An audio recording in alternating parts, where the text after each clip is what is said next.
سکتا ہوں، لیکن کامیاب آدمی وہ ہیں جس کی غیر تعریف کریں۔ ہمارے ملک میں انگریزی حکومت کی تاریخ 275 سال کا احاطہ کرتی ہے،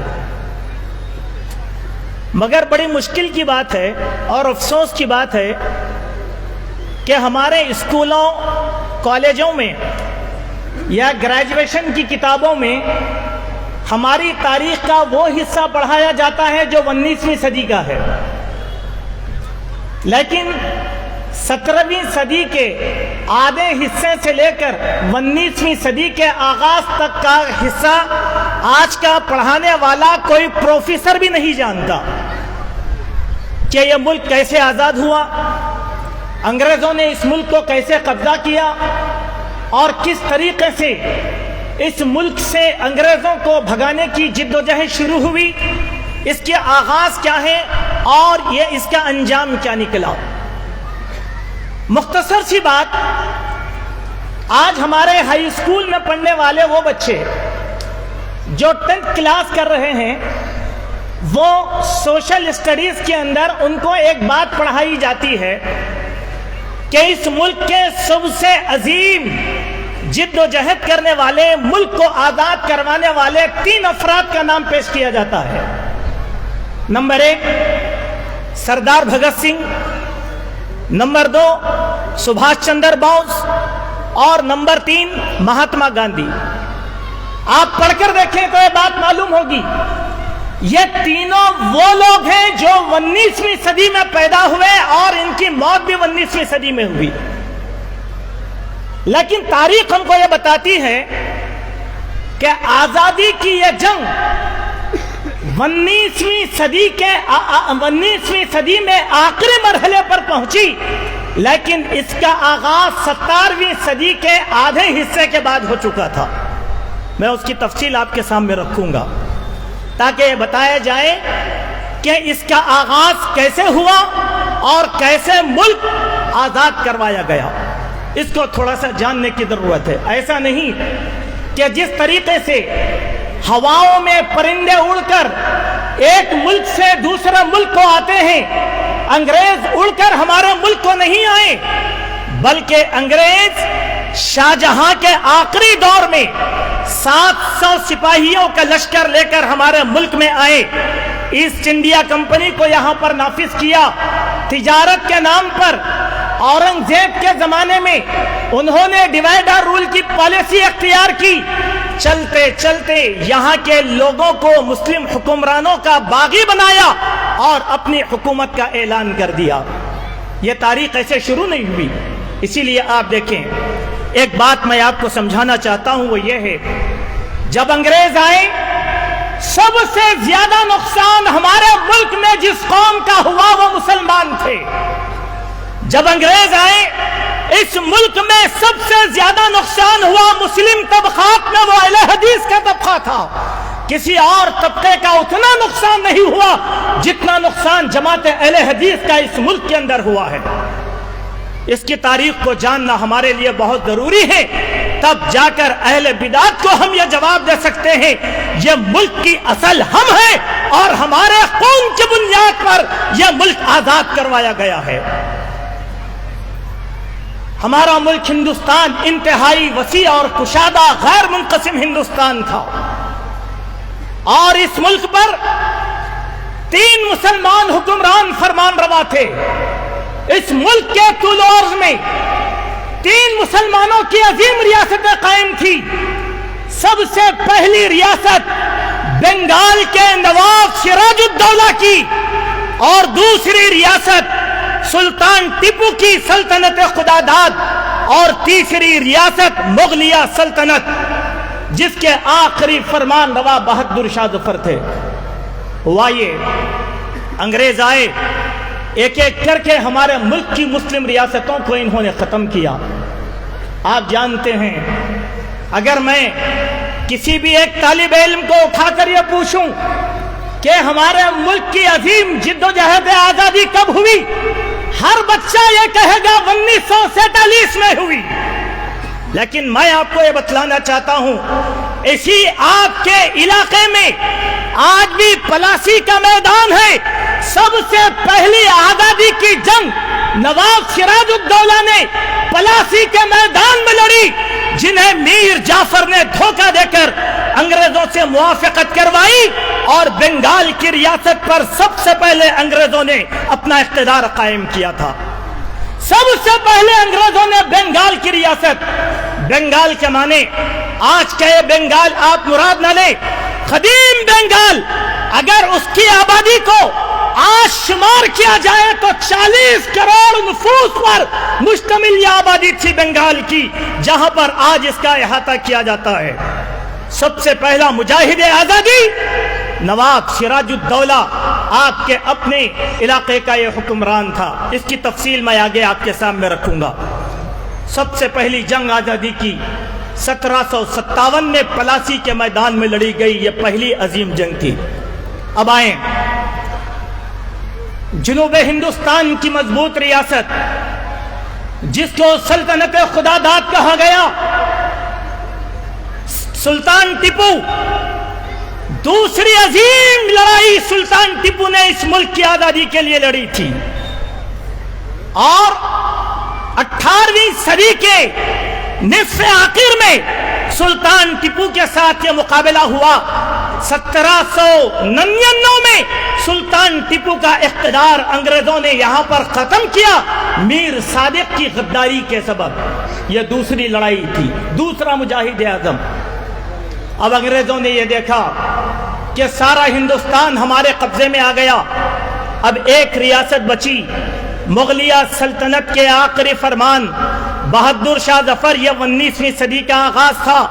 بہادر شاہ ظفر کو بغاوتوں کے ذریعے سے کچل دیا گیا، اور اتنا کچلا کہ پھوڑ ڈالو اور حکومت کرو کی پالیسی انگریزوں نے اختیار کی۔ ہمارے ملک کے واسیوں کو ان کے خلاف کیا کہ تم مسلمان کھڑے اور یہ مسلمان کھڑے، تم غیر مسلم، لہذا 1000 سال سے تم نے اقتدار کیسے قبول کیا؟ زبان کی بنیاد پر، نسل کی بنیاد پر، علاقوں کی بنیاد پر انہوں نے بغاوتیں عام کروائی، دلی کا تخت و طاؤس چھین لیا گیا۔ اور آپ کو یہ بات بتلانا چاہتا ہوں کہ بہادر شاہ ظفر کا اقتدار جب ختم ہوا، سب سے پہلے اس اقتدار کو دوبارہ حاصل کرنے والا ایک اہل حدیث جنرل بخت نام کا انسان تھا، جس نے انگریزوں کے پنجوں سے اقتدار کو کھینچا اور دوبارہ بہادر شاہ ظفر کو دیا۔ بہادر شاہ ظفر نے اس کو سنبھالا نہیں، اور وہ راہ فراری اختیار کیے، جا کر ایک مزار میں چھپ گئے۔ انگریزوں نے وہاں سے ان کو پکڑا، قید و بند میں قید کی نظر ان کو کر دیا، اور ان کے بیٹے کو ذبح کر کے کھانے کے لیے، کھانے کے طور پر ان کے بیٹے کا کلیجہ نوش کرنے کے لیے انہیں دیا گیا، اور پھر مینامار کو روانہ کر دیا گیا۔ آج بھی بہادر شاہ ظفر کی قبر مینامار میں ہے، جو تیسرا سب سے عظیم مجاہد آزادی تھا۔ پہلے اس خاکے کو آپ سمجھیں۔ اب اس کے بعد علماء کا دور شروع ہوا۔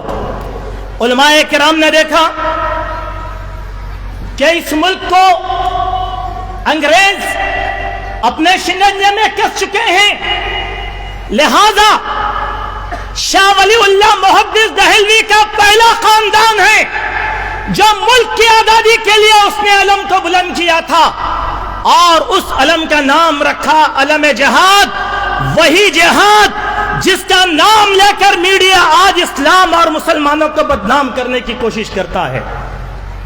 شاہ ولی اللہ محدث کے 4 بیٹے، سب سے پہلے بیٹے شاہ عبدالعزیز، انہوں نے دیکھا مسلمانوں کو جاہو جلال گیا، تخت و طاؤس گیا، عزت اور آبرو گئی، اقتدار گیا، مسلمانوں کی حکومت ختم ہوئی۔ سب سے پہلا فتویٰ شاہ عبدالعزیز نے یہ نافذ کیا کہ ہندوستان والوں، اب یہ ملک دارالحرب بن چکا ہے، اس میں مسلح جہاد کی ضرورت ہے۔ جہاد کا نعرہ ملک کے لیے لگایا اور ملک کی آزادی کے لیے ہتھیار اٹھانے کا انہوں نے اعلان کیا تھا. یہ سب سے پہلے عالم دین ہیں. لیکن مسلمانوں کی یہاں پر بھی خیانت. تعصب بھرے مسلمان یہ کہتے ہیں فضل حق خیرآبادی نے یہ فتویٰ دیا تھا. یہ اتنے بڑے جھوٹے ہیں, کذاب ہیں. فضل حق خیرآبادی 19ویں صدی کے انسان تھے, 18ویں صدی میں ان کا وجود بھی نہیں تھا. شاہ عبدالعزیز نے دیا. اس کے بعد شاہ عبدالعزیز نے, ہمارے علماء کی ایک عادت تھی, وہ فتویٰ دے کر راہ فرار اختیار نہیں کرتے تھے. وہ میدان کارزار میں ڈٹ کر کھڑے ہوئے ہوتے تھے. ڈٹ کر کھڑے رہے. اپنے شاگرد رشید شاہ احمد شہید اور اپنے بھتیجے شاہ اسماعیل اور اپنے داماد شاہ عبدالحائی کو تحریک جہاد کی قیادت حوالے کر دیا. یہیں سے علماء کرام کا آغاز ہوتا ہے. اب ذرا سنیں آپ, جب تک شاہ ولی اللہ کی تحریک پیدا نہیں ہوئی, شاہ اسماعیل شہید کی تحریک جہاد کا آغاز نہیں ہوا, اس ملک کے کسی راجہ اور رجواڑے نے بھی انگریز کے خلاف اٹھنے کی جد و جہد نہیں کی. کوئی ایک آدمی بھی ملک کے لیے آواز نہیں اٹھایا. سب سے پہلے جس طبقے نے آزادی کا نعرہ لگایا وہ تحریک جہاد تھی. اور یہ تحریک جہاد پھیلتی پھولتی سارے ہندوستان کے اندر ایک ایسی آواز بن گئی کہ انگریزوں کو ناکوں چنے چبانے پر مجبور کیا, بلکہ ملک چھوڑنے پر ان کو مجبور کیا گیا. یہ علماء کی قربانی تھی, علماء اہل حدیث کی. وہ کیسی قربانی ہے؟ یہاں سے ایک اور بات آپ کو سمجھنے کی کوشش کرنا چاہیے. آج ہمارے بہت سے بھائی ہیں جو انٹرنیٹ کے اور گوگل پر ہر چیز تحقیق کرنے کے وہ عادی ہیں. میں ان سے گزارش کرتا ہوں کہ وہ انٹرنیٹ پر بیٹھ کر ایک تحریک کو تلاش کریں جس تحریک کا نام تھا وہابی movement of India. Wahhabi movement of India. اب یہ وہابی کیا ہے, کیوں نام پڑا, یہ ایک تفصیل طلب موضوع ہے. لیکن اتنا یاد رکھو, اہل حدیثوں کو انگریز نے بغاوت کے جرم میں وہابی کا لقب عطا فرمایا تھا. وہابی یعنی انگریز کے باغی. اور یہ ہندوستان کی ایک ایسی سنہری تحریک ہے, اگر وہابی موومنٹ آف انڈیا کو ہمارے سماجیات کے سبق سے ہٹا دیا جائے ہماری آزادی بے معنی ہو کر رہ جاتی ہے. جس کے بارے میں تمل ناڈو ہائی کورٹ کے ایک ریٹائرڈ جج نے ایک بڑی بات کہا تھا. کہا اگر وہابی موومنٹ آف انڈیا نہ ہوتا آج بھی ہندوستان انگریز کی غلامی میں جھکا ہوا ہوتا تھا. ان نفوس کی قربانیوں کا نتیجہ ہے کہ آج ہمارا یہ ملک آزاد ہوا. اب یہ ملک کیسے آزاد ہوا اس کے بارے میں چند باتیں میں آپ کے سامنے رکھنا چاہتا ہوں. یہ ساری کی ساری باتیں میں نوٹس کے طور پر آپ کو دے رہا ہوں. ڈاکٹر تارا چند ایک غیر مسلم مصنف ہے. وہ اپنی کتاب میں نقل کرتا ہے کہ ہندوستان کی آزادی میں, یہ میرے الفاظ نہیں بلکہ غیر مسلم کے الفاظ ہیں, عظیم مورخ ڈاکٹر تارا چند وہ کہتا ہے کہ ہندوستان کی آزادی کے لیے مسلمانوں کے ایک طبقے اہل حدیث نے 5 لاکھ جانوں کی قربانی تب جا کر یہ ملک آزاد ہوا تھا. ایک نہیں دو نہیں 5 لاکھ اہل حدیثوں نے اپنی جانوں کا نذرانہ پیش کیا تھا.